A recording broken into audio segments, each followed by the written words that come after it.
पढ़ो कलमा मुहम्मद ते जो है साहिब शफाअत दा, जो है साहिब शफाअत दा। किता नाजिल खुदा जहते कलामुल्लाह हिदायत दा, किता नाजिल खुदा जहते कलामुल्लाह हिदायत दा। पढ़ो कलमा मुहम्मद ते जो है साहिब शफाअत दा, जो है साहिब शफाअत दा। किता नाजिल खुदा जहते कलामुल्लाह हिदायत दा, किता नाजिल खुदा जहते कलामुल्लाह हिदायत दा। पढ़ो कलमा मुहम्मद ते जो है साहिब शफाअत दा, जो है साहिब शफाअत दा। मनो फरमान परवरदार अते सोहणे पैगंबर दा, मनो फरमान परवरदार अते सोहणे पैगंबर दा। कढूं सब गैर अंदर दा, घिनू रस्ता सदाकत दा, घिनू रस्ता सदाकत दा। पढ़ूं कलमा मुहम्मद ते जो है साहिब शफाअत दा, जो है साहिब शफाअत दा।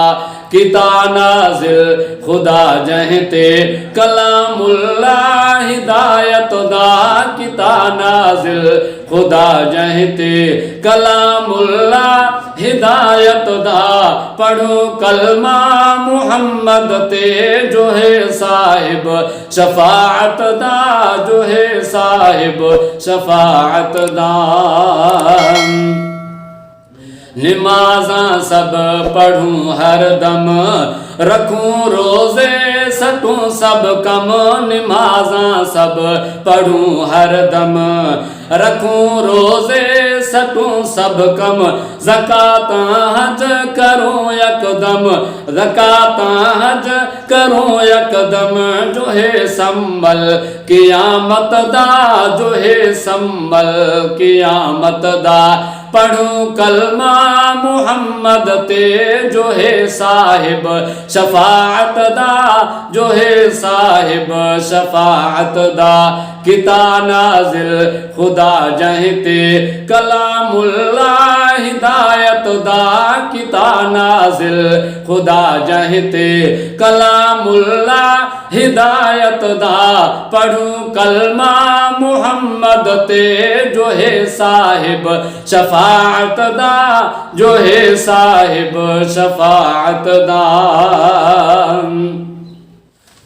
अधलक दी हशर होसी उतों से जदा कहर होसी, अधलक दी हशर होसी उतों से जदा कहर होसी।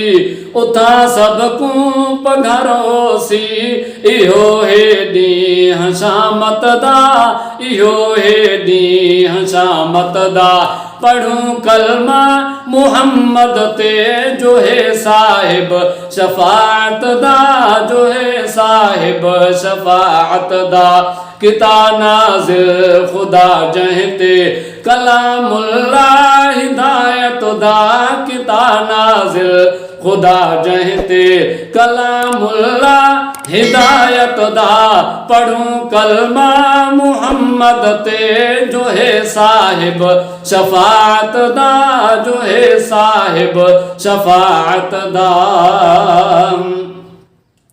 चंगे अमल करूं सारे लगूं रब को बहु प्यारे। चंगे अमल करूं सारे लगूं रब को बहु प्यारे।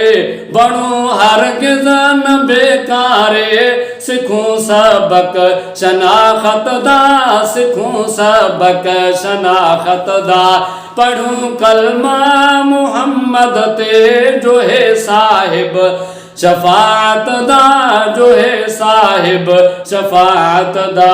किता नाजिल खुदा जहते कलामुल्लाह हिदायत दा, किता नाजिल खुदा जहते कलामुल्लाह हिदायत दा पढ़ूं कलमा मुहम्मद ते जो है साहिब शफाअत दा जो है साहिब शफाअत दा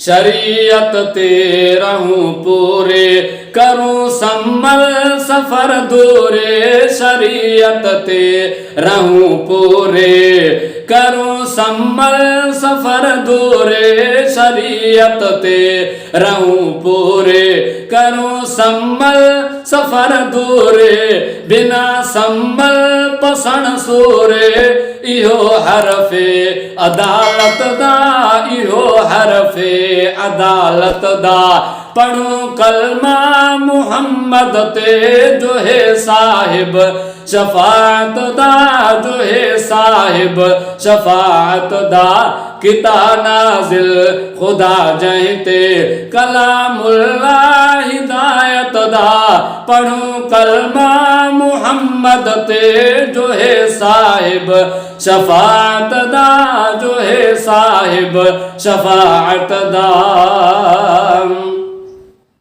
अजीजन कर चंगे अमल क़यामत दा बना सम्मल अजीजन कर चंगे अमल क़यामत दा बना सम्मल नथी गाफिल घड़ी हिक पल नथी गाफिल घड़ी हिक पल सदा रख ख्याल इबादत दा सदा रख ख्याल इबादत दा पढ़ूं कलमा मुहम्मद ते जो है साहिब शफाअत दा जो है साहिब शफाअत दा।